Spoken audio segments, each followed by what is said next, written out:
Se pode ficar à vontade. Oi, boa noite a todas. Vocês me escutam bem assim? Posso ficar sentada? Pessoal, é um prazer enorme estar aqui hoje. Eu fico muito satisfeita com esse convite feito. Eu agradeço, então, no primeiro momento, ao Centro Acadêmico Cláudio Bevilacqua pelo convite que me foi feito. Eu faço esse agradecimento na pessoa da Amanda, que foi quem conversou comigo, e também da professora Lígia Mello, que foi quem fez essa ponte. Então, muito obrigada às duas por me trazerem aqui e por poder falar para uma plateia tão grande. E eu devo dizer que é especialmente interessante para mim, uma honra falar junto com o professor que é o homenageado desse evento. Então, muito obrigada, professor Cláudio, por esse momento de debate, que é sempre tão importante no Estado Democrático de Direito que nós defendemos tanto. A gente tem momentos como esse, que a gente pode trocar uma ideia e tratar de temas polêmicos a partir de pontos de vista bastante distintos, e isso está envolvido na ideia de pluralidade do nosso Estado Democrático. Então, para mim, isso é especialmente importante. Eu me considero uma jurista jovem, né? Eu acredito que jovem há mais tempo em relação a eles, mas ainda jovem. Mas para mim é especialmente importante estar aqui, diante de uma plateia tão relevante, de uma mesa tão relevante. Então, muito obrigada para vocês também. Esse tema do aborto, para mim, é um tema que eu digo que é bastante visceral, porque é um tema da minha dissertação de mestrado, então é um tema que eu convivi com ele por algum tempo. E eu entendo especialmente que esse tema não pode ser tratado como um fla-flu político, como Fortaleza e Ceará, ou lá da minha terra, uma Atletiba. Esse tema não diz respeito a um jogo de torcidas, e sim a concepções que nós temos de sociedade que podem ser distintas, e é bom que sejam distintas. Se todos nós pensarmos a mesma coisa, nós nos tornamos estados totalitários. Então é interessante justamente que a gente possa ter esse contraponto. E que a gente não lide tanto com emoções. É necessário que a gente trate de argumentos jurídicos e de razões públicas quando a gente já entra nesse tipo de debate. Quando a gente fala, então, de grupos minoritários em matéria de representação, por vezes, quando a gente trata de grupos minoritários, mulheres não são vistas como um grupo minoritário. Afinal de contas, nós representamos 51% da sociedade hoje, da sociedade brasileira. No entanto, em matéria de representação, nós somos minoritárias. Nós compomos hoje em torno de 13% da representatividade feminina nos espaços de decisão. E nós somos normalmente caladas, invisibilizadas, criminalizadas. Nós temos as nossas falas distorcidas por quem não concorda conosco. E exemplo disso é o que aconteceu com a Marielle no Rio de Janeiro, e é o que aconteceu essa semana com a Mateusa, que é uma ativista LGBT, que foi encontrada morta ontem, estava desaparecida há 6 dias no Rio de Janeiro, foi encontrada morta ontem. Nós somos invisibilizadas e nós somos caladas. E isso não pode continuar acontecendo. Ousar falar, demandar os nossos direitos, mostrar que os nossos corpos existem, que eles são políticos e que nós vamos reivindicar nossos direitos é subversivo. Isso atenta contra a ordem vigente. E falar de aborto, então, é falar dessa corporalidade, desse corpo que nos pertence, dessa pele que a gente habita e da noção de liberdade e autonomia que diz respeito também a essa noção de corpo. O corpo, ele é emancipação, ele é sexualidade e nós somos através do corpo. Então, a criminalização do aborto hoje, ela ainda sofre com esse conservadorismo da nossa sociedade e com elementos simbólicos que punem a mulher que tem liberdade sexual, imputando unicamente a ela a responsabilidade por um ato partilhado. Afinal de contas, ninguém engravida sozinha. Quando a gravidez é indesejada, isso recai só sobre a mulher em relação à consciência de ter tido que evitar aquele ato, seja através de contraceptivos ou do celibato. A mulher acaba sendo vista como uma pecadora irresponsável, que não tem direito sobre o seu corpo pelo simples fato dela ter consentido com a relação sexual. Se não houve consentimento, então no caso do estupro, a gente tem compaixão com essa vítima, ela é autorizada a abortar porque ela é vista como inocente. Ela não quis a relação, não assumiu o risco da gravidez e, portanto, não merece ser punida. O que a gente diz sobre as outras é que elas são culpadas. Alguns entendem que mesmo em casos de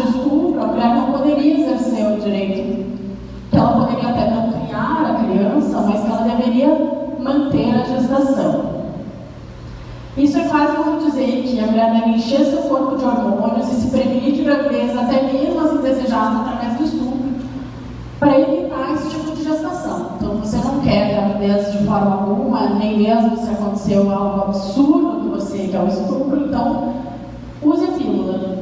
Encha o seu corpo de hormônios absolutamente artificiais, e se cuide, o problema é seu. Então, assim, a sexualidade feminina ela permanece controlada, sob a alegação de que os métodos de prevenção da gravidez são o suficiente para que ela não ocorra sem que a mulher deseje. Os setores conservadores culpabilizam a mulher que, entre aspas, comete o equívoco de engravidar por acidente. A gente tem elementos fortes do cristianismo presentes nessa noção de pecado, de culpa. Ele atribui estereótipos à mulher. A mulher virgem é a santa, principalmente para a Igreja Católica, mas mesmo para outros setores do cristianismo vem a Maria como uma mulher digna de respeito. E a mulher pecadora já não é vista da mesma maneira. E a religião reproduziu então essa noção de dominação e submissão, além do controle da sexualidade. Alguns filósofos, como Immanuel Kant, também reproduziram essa visão de dominação e submissão. O Kant ele tem um livro chamado Sobre o Sentimento do Belo e do Sublime, em que ele coloca que a mulher é o belo, destinado à casa, e o homem é destinado ao espaço público, destinado à razão, então ele é o sublime. Ele coloca bem essa distinção e diz que seria uma aberração o homem querer cuidar do lar, porque o lar não é feito para o homem, o lar é feito para a mulher. E que qualquer distinção dessa natureza seria uma aberração. Até hoje a gente vê elementos dessa noção do Kant repercutidos. Quem não ouviu falar da nossa primeira-dama, bela, recatada e do lar, que acompanha exatamente a noção do Kant. Além do fato de que a gente colocar a esposa do presidente como primeira-dama é reduzi-la à noção de uma mera acompanhante do sujeito que manda, do soberano. A partir do século XVIII e XIX, a gente teve uma construção de novas linguagens sobre essa condição feminina, como Hume, Mary Wollstonecraft, John Stuart Mill e, principalmente, a Orlando de Gouges, que é uma francesa que escreveu a Declaração Universal dos Direitos da Mulher e da Cidadã, no mesmo período da Revolução Francesa, e foi guilhotinada em razão disso. A opinião comum desses pensadores é de que, para que se tenha uma sociedade, os sujeitos devem ser iguais. Se um dos sujeitos é submisso e inferiorizado, não se tem uma sociedade.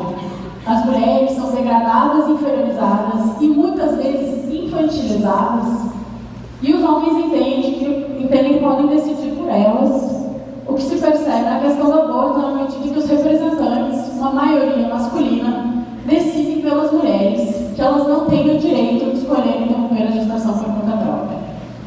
O feminismo ele passa a dar maior ênfase em direitos sexuais e reprodutivos a partir da década de 60, mas desde o século XIX havia uma reivindicação por liberdade sexual e amor livre. Os argumentos iniciais dessa luta pelo aborto estiveram relacionados às mortes das mulheres por procedimentos inseguros. Então, a intenção era uma alteração legislativa que possibilitasse simultaneamente assistência médica e uma assistência social das mulheres, passando de uma pauta exclusivamente privada a uma questão de atenção pública relacionada à liberdade individual.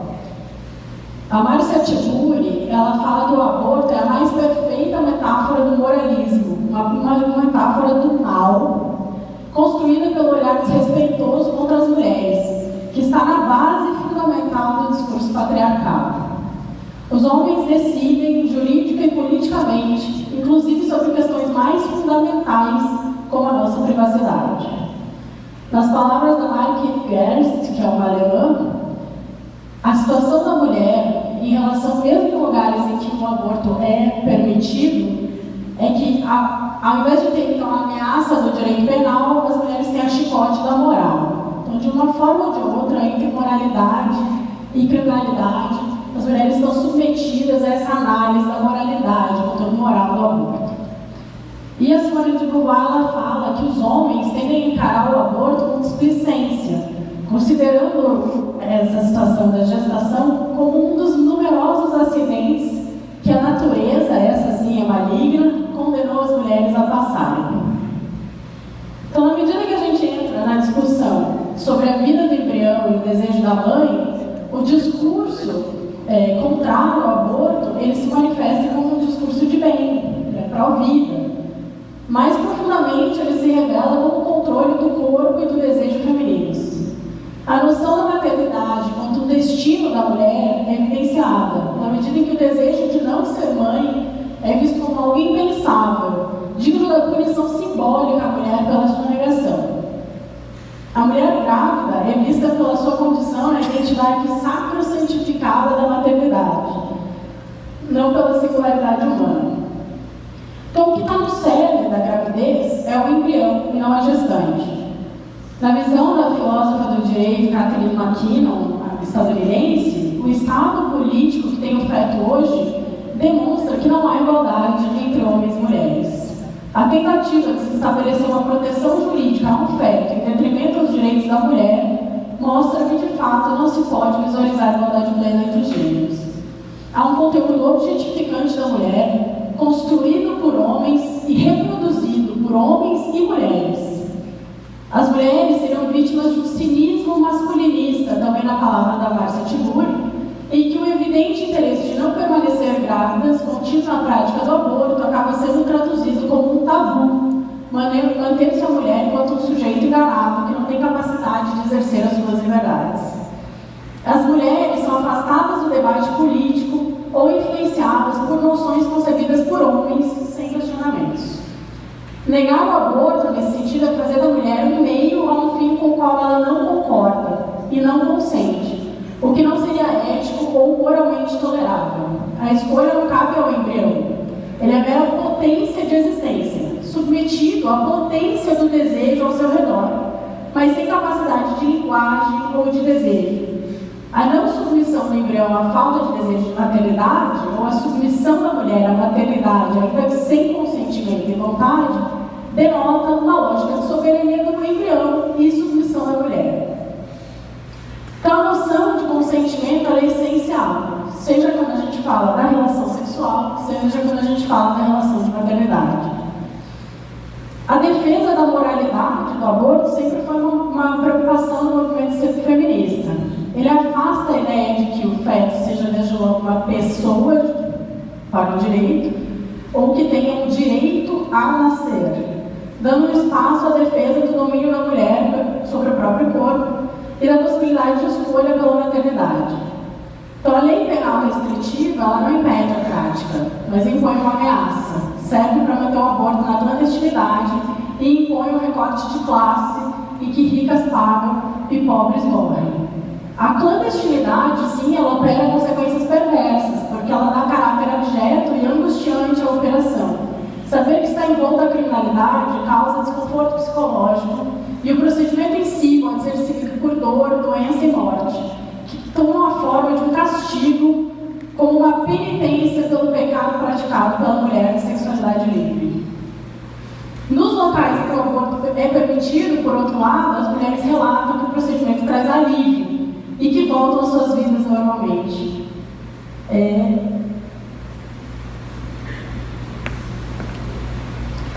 Ainda que os grupos pró-nascimento se identifiquem como pró-vida, o que eles demonstram é uma preocupação apenas com a vida do feto.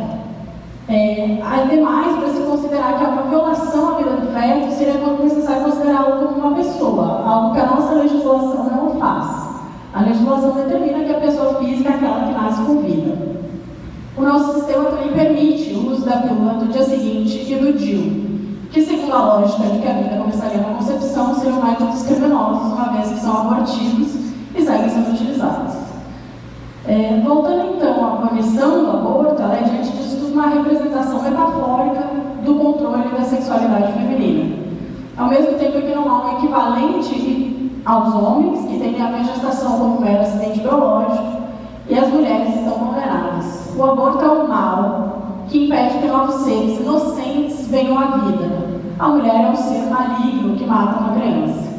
E, em geral, essa noção de inocência é sempre trazida e é contraposta à falta de inocência da mulher. Os direitos do embrião são sempre confrontados com os direitos da mulher. O embrião é visto como um ser metafísico, espiritualizado, superiorizado. A sua vida deve ser protegida a qualquer custo. A defesa, sob o ponto de vista laico, que então coloca que o feto é uma pessoa constitucional. A inviolabilidade da vida humana é invocada para contrapor ao direito da mulher ao próprio corpo. O direito de nascer se sobreporia ao direito da mulher, ainda que seu corpo cumpra um papel essencial para que o feto possa exercer o seu direito. O útero não passaria de um acessório ao desenvolvimento embrionário. E então os feministas pensaram, como fazer um homem, ou como fazer uma pessoa que não possa engravidar, que nem sempre são só homens. Nós temos mulheres que nascem sem útero, que têm doenças, enfim, que não podem ter uma gestação. Como fazer essas pessoas compreenderem o que significa uma gestação indesejada? O que significa para o corpo, para o psicológico da mulher, uma gestação indesejada? Nesse sentido, é interessante a defesa do aborto elaborada pela Judith Jarvis Thomson no que diz respeito ao consentimento. Considerando a premissa conservadora de que o feto é uma pessoa com a qual a autora não concorda, Thomson trabalha com uma situação hipotética para demonstrar o quanto uma gravidez indesejada pode ser invasiva ao corpo da mulher. Ela induz o leitor, peço que vocês se imaginem na situação, a imaginar que ele acordou em uma manhã e estava em uma cama, amarrado a um violinista famoso e inconsciente, que sofre de uma doença renal, e apenas o leitor tem um tipo sanguíneo compatível para ajudá-lo. O leitor fora raptado pela sociedade de amantes da música e teve o sistema circulatório do violinista ligado ao seu. Seus rins, portanto, filtrando ambos os sangues. Desligado, voltaria a matá-lo, mas seria necessário que ele ficasse interligado ao corpo do leitor por um período de, digamos, 9 meses. Quando então estaria seguro para separar os dois e o violinista estaria curado da sua doença. Todas as pessoas têm direito à vida e violinistas são pessoas. Todas as pessoas têm o direito de decidir o que acontece com seus corpos e o leitor também é uma pessoa. No entanto, o direito à vida de uma pessoa é de maior relevância que o direito à autonomia do corpo. Então o leitor deveria aceitar que o violinista ficasse ligado a ele ao longo do período estipulado. Nesse caso foi um sequestro, não há consentimento. A Thomson relaciona a situação do caso de gravidez indesejada por estupro, em que se poderia argumentar que, devido à falta de consentimento, se poderia abrir uma exceção ao direito à vida. Mas aí o que se estaria dizendo é que todos têm direito à vida, mas que alguns têm menos direito à vida, a exemplo daqueles que foram gerados em razão de um estupro. Se a premissa for de que o feto já é uma pessoa, deve-se admitir que a situação dele é análoga do violinista, uma vez que ambos são incapazes de viver autonomamente e devem permanecer ligados ao corpo da mulher, ou do leitor, para sobreviver. E nos dois casos, o ato de cortar essa ligação provocaria a morte da pessoa. O que se examina é se a pessoa que garante a vida de outra tem ou não um dever estrito que lhe torna moralmente ilícito interromper a ligação e, desse modo, determinar a morte alheia. Há ou não um direito violado ou uma injustiça perpetrada contra a pessoa ligada ao corpo de outra que não sobrevive autonomamente. Se a gravidez pode determinar a morte da mãe ou dano grave à sua saúde, então não seria moralmente tolerável que ela fosse compelida a prosseguir. O aborto seria uma opção viável, ou no caso hipotético, o leitor teria o direito de se desligar do violinista para salvar sua vida em legítima defesa. O direito à vida envolveria também um direito ao mínimo para continuar vivo, então esse mínimo seria algo de que a pessoa tivesse direito.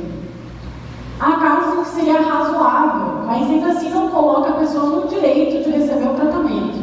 Seria uma gentileza permitir que o violinista usasse os rins do leitor, mas não o colocaria no direito de usar os rins. O argumento é de que ter direito à vida não garante o direito de usar ou continuar usando o corpo alheio, ainda que seja um pressuposto para sua manutenção. Então haveria uma faculdade de romper com essa ligação. A questão a ser respondida, no fim, para Thomson, é o que acontece no caso de gravidez não decorrente de violação sexual e que não coloca em risco a vida materna. Ela faz uso de uma outra história. A pessoa está lá em casa, em um quarto abafado, e abre a janela, quando um assaltante entra por ela. Seria absurdo dizer que porque a janela estava aberta e se deu espaço ao assaltante, ele poderia ficar na casa e que a pessoa que abriu a janela seria responsável pela situação. E se a pessoa tivesse grades de proteção instaladas em sua casa e ainda assim o assaltante entrasse em razão de uma falha nas grades, seria a pessoa responsável? O assaltante seria a gravidez. E aí vocês podem dizer, pouco sutil a relação que a Thompson provoca. A verdade é que é muito difícil fazer pessoas que não têm um útero se darem conta do quanto é pouco sutil a situação que nós estamos colocando. Então ela prefere tratar, já que ela é de uma sociedade capitalista, como os Estados Unidos, tratar em função de propriedade privada. Porque de propriedade privada, o homem estadunidense, o homem capitalista, compreende bem. Então ela faz essa relação com a propriedade para que o homem consiga estabelecer essa relação com ele mesmo, pensar na violação de sua propriedade na medida da violação do nosso corpo. Então, seja por negligência ou por falhas que independem da responsabilidade da mulher, ela não deveria ser obrigada a uma situação relacionada ao seu corpo com a qual ela não está de acordo. Thompson analisa, por fim, casos que vê como moralmente indecente desligar-se do violinista, caso ele precisasse dos rins do leitor por apenas uma hora, e isso não importasse em dano à saúde, seria indecente ele se recusar. Ainda assim, o violinista não teria direito ao corpo do leitor. Tratar essa questão partindo do direito é uma escolha equivocada, ainda que seja imoral, não emprestar seus filhos por um período tão curto. Do mesmo modo, com a gravidez, se ela está próxima do fim, se o feto está próximo de se tornar viável, é imoral que a mulher se recuse a levar a termo a gestação. Ela utiliza, então, a Thompson, a noção bíblica do samaritano, a parábola que narra o caso de um homem que ajuda outro agredido e assaltado em uma estrada, ainda que outros homens tenham passado por ele e se recusado a ajudar. O bom samaritano é aquele que vai além do razoável para ajudar e salvar o outro. O samaritano meramente decente é o que faz o razoável. Exigir, por exemplo, que a mulher leve a gestação a cabo para que a criança fosse colocada em adoção seria fazer dela uma boa samaritana, a que vai além do mínimo. E seria exigir demais do seu corpo e do seu psicológico. Se ela está próxima do fim da gestação, por outro lado, seria minimamente decente que ela permitisse que o bebê nascesse, pois em pouco tempo ambos os corpos serão independentes um do outro. A conclusão da Thompson é que o aborto nos estágios iniciais da gravidez não implica na morte de uma pessoa.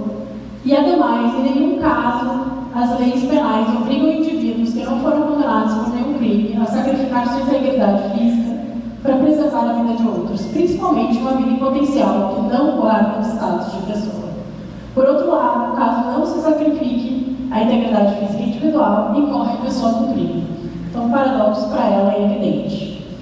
Uma observação tecida pelo Maurizio Mori, que é um constitucionalista italiano, em relação a essa história da Thompson, é que a crítica acaba sendo relacionada ao vínculo biológico que se estabelece entre a mulher e o feto, o que não se verifica entre o violinista e o leitor, uma diferença tida para alguns como decisiva nessas situações. O estranho não teria a necessidade de manter a ligação que permite a continuidade da vida do violinista, mas a gestante, mãe do feto, teria. Essa biologia é um retorno ao bebê de respeito às funções corporais, à maternidade como algo intrínseco da mulher, que acaba restringindo ela à mera biologia. Entretanto, a diferença mais significativa para o Mori estaria no consentimento. O leitor não consentiu com a relação que se estabeleceu via sequestro entre ele e o violinista. Por outro lado, entende-se que a mulher consentiu em ter relações sexuais. Quando ela faz uso de contraceptivos e eles falham, a leitura de que a tecnologia falhou com a mulher e a colocou naquela situação. Quando a negligência com o uso do contraceptivo, isso é visto como um consentimento implícito à gravidez. Se comparado à situação da pessoa que deixa uma janela aberta e é assaltada, percebe-se não ser adequada para a interpretação. É necessário também a gente pensar em qual é o perfil da mulher que aborta. O Ministério da Saúde falava, até uns anos atrás, em aproximadamente 1 milhão de abortos ao ano no Brasil. A ANES, do Instituto de Bioética, fala em um número bem mais otimista, em torno de 503 mil abortos ao ano. A ANES fez uma pesquisa agora recente, que foi publicada no passado, que fala que 1 em cada 5 mulheres de até 40 anos no Brasil já abortou. Então, olhem para o lado. a gente vai ver a quantidade de pessoas que já realizaram abortos. Podem não estar nessa sala, mas estão entre nós. Há uma outra estimativa de que todos nós conhecemos ao menos uma mulher que já praticou aborto na sua vida, ainda que nós não saibamos. Há uma estimativa também feita em conjunto pelo Grupo Católicas pelo Direito de Decidir e ANES, que diz que 67% das mulheres que abortam têm filhos, 88% declararam ter religião, 56% do total sendo católicas, 25% evangélicas ou protestantes, 7% professam outras religiões. Isso significa que 2,6 milhões de mulheres católicas já fizeram aborto ao longo da vida no Brasil. Se as cristãs são 3/4 do número de abortos, significa que o discurso religioso não vem sendo produtivo. O discurso religioso, dentro pelo menos dos espaços religiosos, sempre foi um discurso contra o aborto e um discurso de moralidade. Se as pessoas que frequentam esses espaços continuam praticando aborto, inclusive são a maioria das mulheres que praticam aborto, esse discurso está fadado ao fracasso. Dado importante também em relação a essas mulheres, a maioria que nós vemos são mulheres casadas. As mulheres casadas são as que mais abortam e também são grupo de risco de HIV hoje no Brasil. O grupo de risco de HIV no Brasil não está entre os LGBTs, e sim entre as mulheres casadas. É o índice que mais aumenta em HIV hoje no Brasil, segundo os dados do Ministério da Saúde. O que isso significa? Há um machismo dos parceiros, que não querem usar preservativo, são adúlteros em alguns casos, e trazem o vírus para dentro de casa. É por isso que essas mulheres engravidam mais, porque o parceiro não concorda com o uso de preservativo. Com a mulher que ele é casado há anos, ele se questiona qual é a necessidade de usar preservativo com ele, e com isso, a mulher, quando ela tem sorte, ela engravida sem querer, quando ela tem azar, ela pega HIV. Isso, claro, está inserido no contexto do patriarcado, no contexto da internalização desse discurso de que as mulheres são submissas e são sujeitas à vontade do marido, seja por medo, seja por respeito, a mulher obedece e tem relação sexual sem preservativo. O Conselho Federal de Medicina, numa audiência pública realizada pelo Senado, representado pelo Henrique Batista e Silva, pautou os princípios bioéticos e o Código de Ética da Profissão e colocou que a legalização leva a uma redução da prática do aborto em condições inseguras e a uma redução significativa da mortalidade materna. A ilegalidade do aborto no Brasil não tem impedido sua prática. O abortamento responde por 11,4% do total de óbitos maternos, sendo a quarta maior causa. Ainda, o abortamento, ele é hoje o serviço mais... A curetagem pós-abortamento é o serviço mais realizado no SUS. Eu vou tratar um pouco da posição do STF e dos chamados diálogos institucionais entre o STF e o Parlamento. O meu tempo vai acabar, não tem problema, a gente volta a falar para que eu voltar a ter tempo. Mas eu, particularmente, não chamo de diálogos institucionais, eu chamo de monólogos institucionais. Porque a gente tem o STF sendo demandado em alguns aspectos e cada vez que há uma demanda para o STF em relação a direitos sexuais e reprodutivos, há uma contrapartida do Parlamento que traz consequências ainda mais conservadoras, ainda mais autoritárias. Então, para iniciar o debate, a Corte Brasileira não parece considerar que a vida humana tem início com a concepção, não considera a vida humana como um direito absoluto e dá valor de direitos de escolha à mulher, à sua dignidade e saúde, tanto física quanto mental. A nossa Constituição calou acerca do aborto e do início da vida humana, deixando a legislação infraconstitucional a tutela desses temas. O Código Penal brasileiro, é importante a gente observar, ele é de 1940. Ele foi promulgado no período de regime ditatorial do Estado Novo, quando o Congresso Nacional estava fechado e só voltou a funcionar normalmente em 46, com a Assembleia Nacional Constituinte.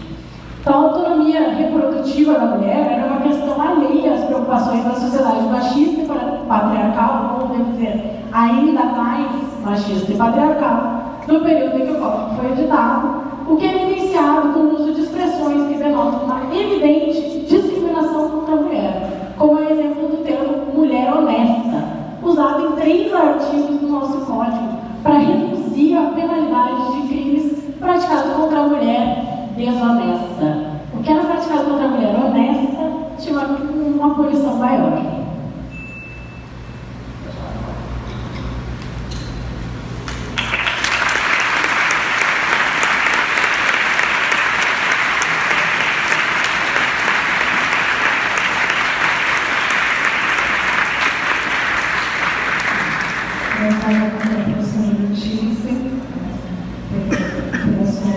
Participação nesse primeiro momento, profunda pesquisadora, estudiosa do tema, participação feminina na política.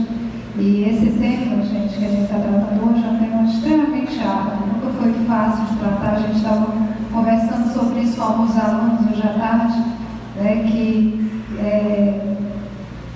é extremamente corajoso que a gente possa, que as pessoas possam se posicionar, o tema da bioética das situações persistentes, faz muito tempo que se trata sobre isso e os estados têm muito prurido, de se posicionar a respeito de várias questões. Eles são muito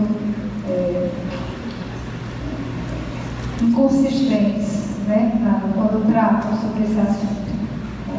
Mas, se eu vou falar sobre isso, quem vai falar agora é o professor Walter, então eu passo a palavra ao professor Walter.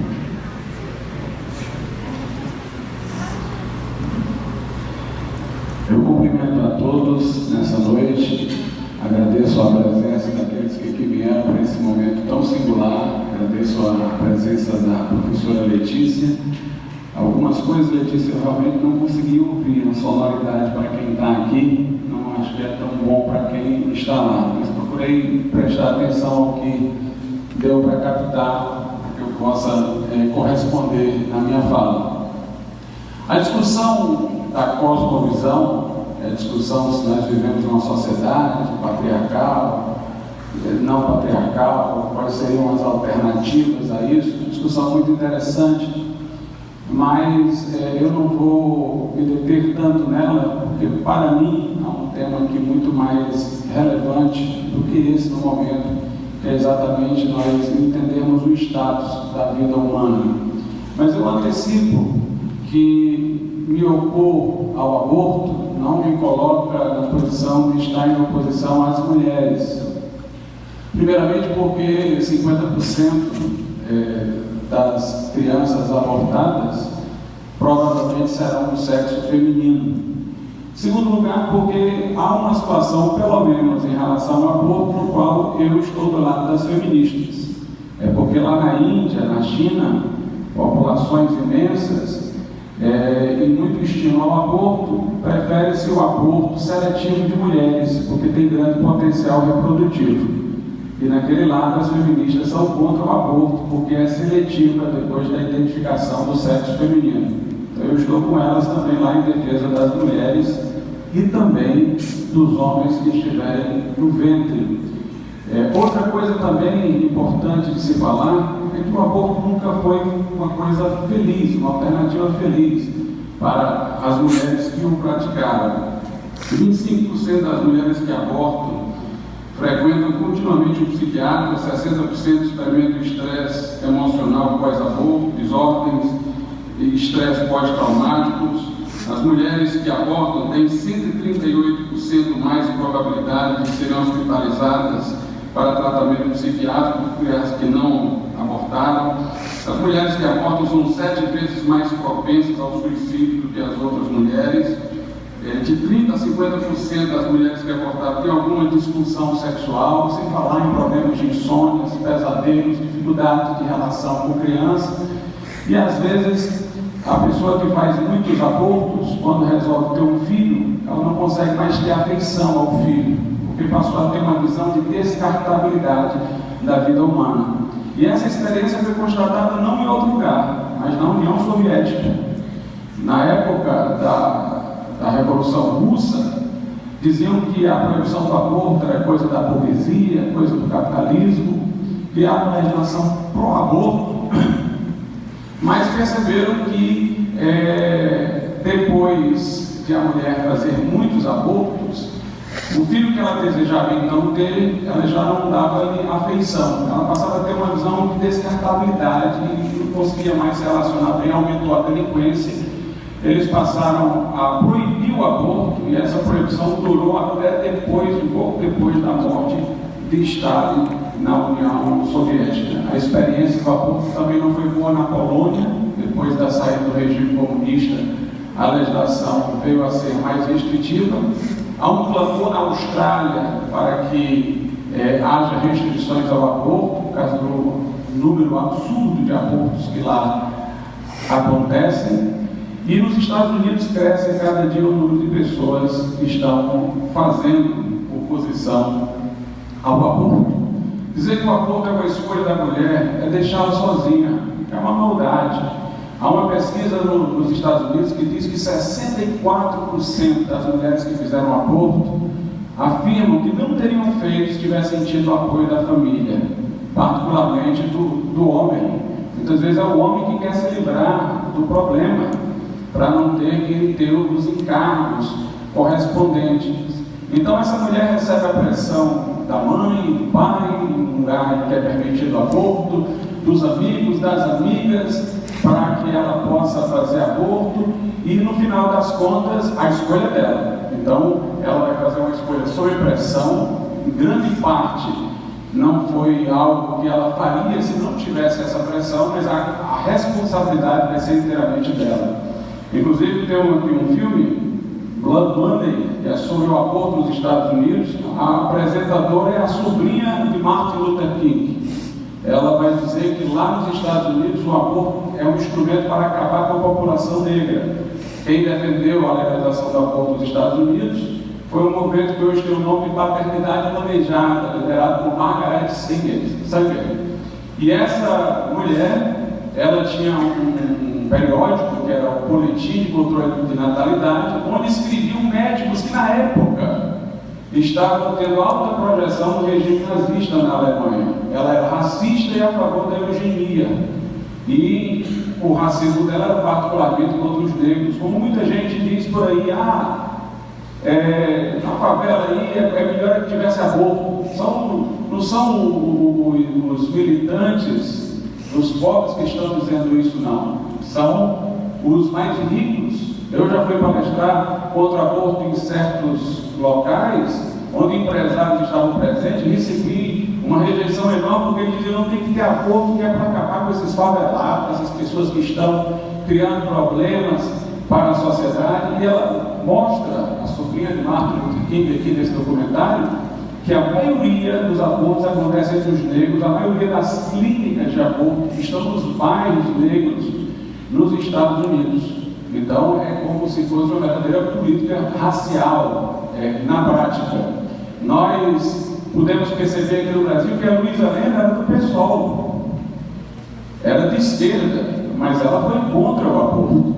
E não somente ela, por exemplo, Roberto Bobbio, eu não diria que ele é bem de esquerda, na minha visão ele seria de centro-esquerda, um pouquinho para a esquerda, mas hoje em dia, como nós vivemos em tempos de polarização, todo mundo classificaria como sendo de esquerda. Eis as palavras do Roberto Bobbio. Há, antes de mais, o direito fundamental do nascituro, aquele direito a nascer em relação ao qual, na minha opinião, não se pode transigir. E o mesmo princípio em nome do qual me oponho à pena de morte, gostaria de perguntar por que será surpreendente que um laico, porque ele não é religioso, considera válido em sentido absoluto como um imperativo categórico não matarás. E por outro lado, espanto-me que os laicos deixem aos crentes o privilégio e as honras de afirmar que não se deve matar. Nós temos também ele dizendo que defender a vida contra o aborto é uma causa progressista, democrática e reformista. Movimentos espanhóis de esquerda, como Solidariedade e Autogestão Socialista, e Coletivo Autogestão declararam o seguinte no comunicado em maio de 2004, que o aborto é uma contradição absoluta com os valores que toda a esquerda quer defender. Não há nos nossos dias afirmação mais reacionária contra tudo o que se diga do que a de que há direito de uma pessoa sobre o filho não nascido. É o direito de propriedade mais absoluto concebível, para além do direito do amo sobre o escravo. E é uma vergonha para a esquerda que esta levante a bandeira desse pretenso direito. Jorge Miranda, famoso jurista português, conhecido também com tendências, inclusive para a esquerda, disse: a atitude de esquerda e de progresso não deve ser a vontade de transformação da realidade e não uma atitude de resignação e aceitação. O que é mais fácil, o que serve mais aos interesses dominantes: criar postos de trabalho, construir casas, mudar as relações econômicas, sociais ou legalizar o aborto?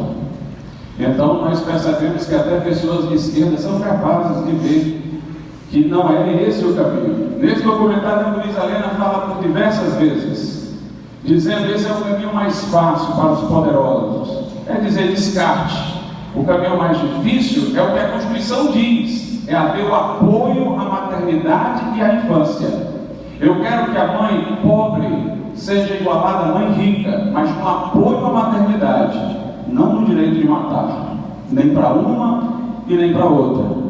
Nós podemos identificar que onde o aborto foi legalizado, ao contrário do que se diz, aumentou a prática do aborto. Essa história de que não aumentou não é verdadeira.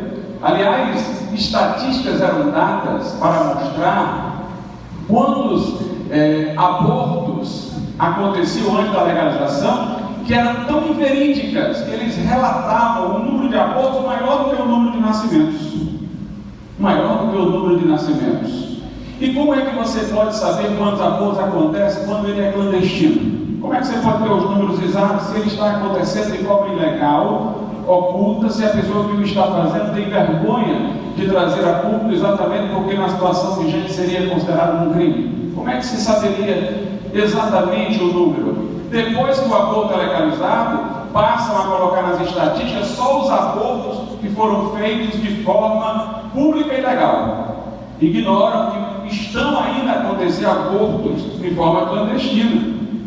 Até porque, quando existe a legalização do aborto, há uma tolerância maior para com o aborto clandestino, tolerância social. E por outro lado, quem vai fazer o aborto geralmente não quer tornar isso público, porque é fruto de alguma situação familiar desagradável, então continuam indo ao lugar que não é o lugar legal, legítimo para se fazer. Então não se sabe exatamente quantos abortos há antes da legalização de forma clandestina, e depois que o aborto é legalizado, eles não computam nas estatísticas dos abortos clandestinos que continuam a ser praticados e muitas vezes continuam a aumentar.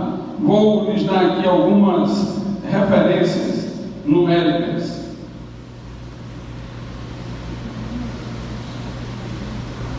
Nós temos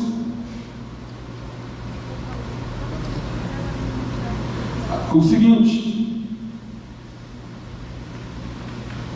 o relatório internacional Induced Abortion, a World Review de 1994, constata aumento de abortos após a legalização, aumento de 425% na Inglaterra e Gales, 726% na Alemanha, 176% na Suécia, 326% na Dinamarca, 654% nos Estados Unidos. No Diário de Notícias de Portugal, em 2003, saiu a notícia: Reino Unido bate recorde de abortos, 181.600. E também a Bélgica, 16.707. A percentagem de abortos em lugares onde ele é permitido é o seguinte: 30, em relação ao número de nascimentos, atinge 34,8% na Suécia, 26,5% no Reino Unido, 22,6% na França, 26,8% na Dinamarca e 26,6% na Itália. conforme o jornal italiano. Esses dados, num livro só, podem ser encontrados no livro de Pedro Weispato, publicado pela editora Almetina de Portugal, intitulado Na Encruzilhada entre o Direito e a Ética. Agora, quando é que a vida humana surge? A vida humana surge depois da concepção. Isso está em praticamente todos os grandes manuais de medicina. O Código Internacional de Ética Médica diz: o médico deve sempre ter em mente a importância de preservar a vida humana desde a concepção até a morte. A Declaração de Genebra, ratificada pela Associação Mundial de Medicina em 1949, 1950, 1970, diz: eu terei o máximo de respeito pela vida humana a partir do momento da concepção, mesmo sob ameaça, não fazendo uso de meus conhecimentos de medicina de forma contrária às leis da humanidade. Interessante que o Dr. Bernard Natson foi um homem que lutou muito pela legalização do aborto nos Estados Unidos. Ele é cofundador de uma grande associação a favor do aborto nos Estados Unidos, foi o cofundador. Mas depois que houve a primeira decisão dos Estados Unidos, que legalizou em parte o aborto, depois veio outra que abriu mais ainda, ele viu, a partir da descoberta do ultrassom, o que acontecia dentro do ventre de uma mulher quando uma criança era ali dentro sacrificada. E depois de ter praticado 60 mil abortos, ele passou a ficar contra o aborto, se tornou um grande militante em defesa da vida. Foi ele que fez o vídeo O Grito Silencioso. Esse vídeo vocês podem assistir pela internet. E eu digo-vos mais, ele foi exibido nos Estados Unidos em várias salas. E o governo americano proibiu a exibição, porque muitas pessoas ficavam chocadas, porque médicos saíam correndo da exibição, porque estavam vendo as cenas ao vivo de como acontece um aborto. E aí eu pergunto, que direito de opção é esse? Que as pessoas não podem saber as informações necessárias para tomar uma decisão. Uma mulher que quando aborta geralmente diz: eu não tive outra opção, era todo mundo contra mim, era todo mundo pedindo, era essa situação. Então isso não é a opção, nós temos que apoiar a maternidade. Nem o direito de opção, em grande parte dos casos, é assegurado com isso, mas na verdade apenas se coloca sobre a mulher o encargo de levar a culpa por uma decisão que ela tomou sob influência de muita pressão, e que ela vai assumir perante a sociedade como sendo exclusivamente dela. Nós podemos observar que assim que acontece a concepção, já há ali um novo ser humano, porque há um autodesenvolvimento ativo. A causa eficiente da auto-organização daquele ser está dentro dele, não fora dele. O tipo sanguíneo da criança é diferente do tipo sanguíneo da mãe. O sexo da criança pode ser diferente do sexo da mãe. Os movimentos que ela terá lá serão controlados pelo seu cérebro, não pelo cérebro da mãe. Nós teremos ali um patrimônio genético único e irrepetível. Nunca uma criança com aquele patrimônio genético vai existir. Ela, portanto, é singular, ela é única. Mas ela está no ventre da mãe. Então, enquanto estiver no ventre da mãe, é parte do corpo da mulher. Será que isso é verdade? E se houver, por exemplo, uma barriga de aluguel, de quem é que vai ser essa criança? Daqueles que trouxeram óvulo, espermatozoide, ou da barriga onde está agora a criança? E se inventarem um útero artificial, então ela já será um ser humano dentro do útero artificial? E se houver inseminação fora, a fertilização fora e depois a inseminação, era ser humano quando estava fora, quando voltou deixou de ser ser humano? A partir do momento em que deixa de ser ser humano, é quando a cabeça já saiu, é quando os braços já saíram, se ficou só o pé, é um ser humano? Qual é a diferença entre uma criança no último minuto do nascimento no ventre da mãe e logo em seguida fora em relação ao seu desenvolvimento? Por que é que, se ela nascer prematuramente, o hospital é obrigado a fazer tudo para que essa criança sobreviva? Será que o dentista, enquanto está com a mão dentro da minha boca, perdeu a posse da sua mão e agora ela pertence ao meu corpo? Será que o cirurgião, quando faz uma invasiva no meu corpo, parte do corpo dele agora é meu? Será que o homem, na hora que está tendo uma relação sexual com a mulher, perdeu o seu órgão sexual, que agora está dentro do corpo da mulher, e lhe pertence? Nenhuma dessas coisas faz sentido. Nenhuma dessas coisas faz sentido. Agora eu lhes pergunto, por um momento, eu falo aqui para quem acredita ou não acredita em Deus, porque tanto faz, é uma hipótese. Se você fosse Deus, e você soubesse da fragilidade da criança no seu início, em que lugar você pensaria em colocá-la para ela estar melhor protegida? Você já tem uma mãe, sabe a afeição que sua mãe lhe tem. Você é mãe, já teve um filho, sabe da afeição que você tem pelo filho. Se você fosse Deus, em que lugar você colocaria, se não no ventre da mãe? Entrou um bandido na minha casa, o que é que acontece? Nós estamos todos encurralados, todos na família. Eu me coloco na frente para defender minha mulher. O que é que minha mulher lá atrás, vocês imaginam que está fazendo? Agarrando o filho, colocando nos seus braços, trazendo para junto de si. Se ela pudesse, naquele momento, ela colocaria dentro de seu ventre para protegê-lo. Então, nós temos que proteger a maternidade, valorizar a maternidade e valorizar a vida. Quem defende o aborto não está mais só defendendo o aborto. Quem defendia ontem o aborto está defendendo o infanticídio hoje. Lá na França, alguns defendem que a criança pode ser sacrificada até os 4 dias de vida. Já foi isso colocado em votação no parlamento. Nós vemos nos Estados Unidos quem acha que na hora que a cabeça da criança está saindo pode matar naquela hora, porque ele deixa uma parte dentro do corpo. Nós temos um homem como Michael Toller que defende que até uma semana pode matar a criança. Nós temos um como Peter Singer que defende que até um mês pode matar a criança. São os grandes defensores do aborto hoje. Eu quero que você preste atenção ao que essas pessoas estão a dizer. Veja só o que é que eles dizem.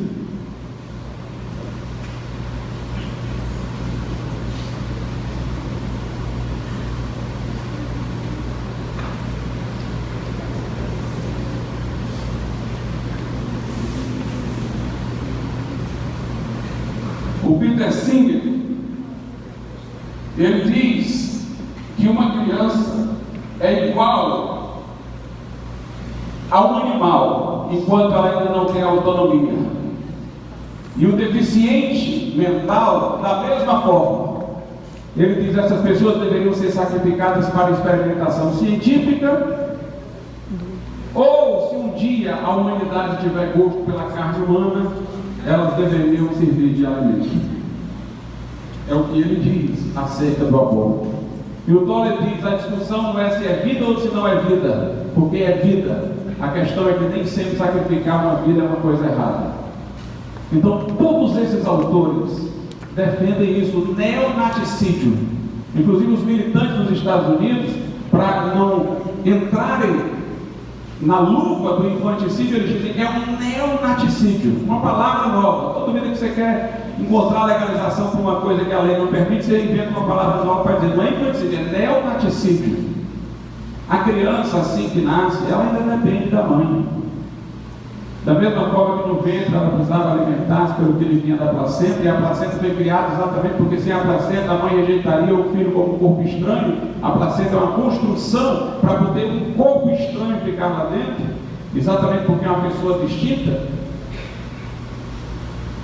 A criança continua a se alimentar assim que nasce, mas a criança não é uma extensão do peito da mãe.